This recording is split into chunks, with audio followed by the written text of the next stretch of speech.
രണ്ട് കുഞ്ഞുങ്ങൾ തമ്മിലുള്ള ഏറ്റവും ഐഡിയൽ ആയിട്ടുള്ള ഏജ് ഗ്യാപ്പ് എത്രയാണ് നമ്മുടെ ഈ ശരീരത്തിൻ്റെ ഇത് വെച്ചിട്ട്? ഒന്ന് നമ്മൾ ഏതാണ് ഫസ്റ്റ് ഡെലിവറി ഏത് പീരിയഡിലാണ് കൺസീവ് ചെയ്യുന്നത്. ഇപ്പോൾ ഒരു എൽഡേർലി പ്രൈമി എന്ന് പറയും, ലൈക്ക് ഒരു 35 ഇയേഴ്സ് എബവ് ആണെങ്കിൽ നമ്മൾ പറയും പെട്ടെന്ന് സൂണറായിട്ട്, കാരണം അവർ എഗ്ഗ് ക്വാളിറ്റി കുറയും.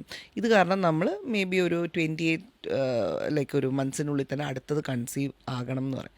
ഈവൻ ഇപ്പോൾ ഒരു വേറെ കംപ്ലയിൻ്റ് ഇല്ല, ഒരു റിപ്രൊഡക്റ്റീവ് ഏജിൽ തന്നെയാണ്, ലൈക്ക് ഒരു ഏർലി 20s ആവുന്നവരാണെങ്കിൽ പോലും 28 മന്ത്സ് കഴിഞ്ഞിട്ട് കൺസീവ് ആവുന്ന ഐഡിയല്ല. പിന്നെ ബേസ്ഡ് ഓൺ അവരുടെ ലൈഫ് സ്റ്റൈൽ അനുസരിച്ച് ചിലർ വർക്കിംഗ് ആയിരിക്കും. പെട്ടെന്നൊരു പുതിയ കൊച്ചിനെ അവർക്ക് പെട്ടെന്ന് അക്സെപ്റ്റ് ചെയ്യാൻ പറ്റില്ല, മറ്റേ കുട്ടീനെ വളർത്തുന്നുണ്ടാവും.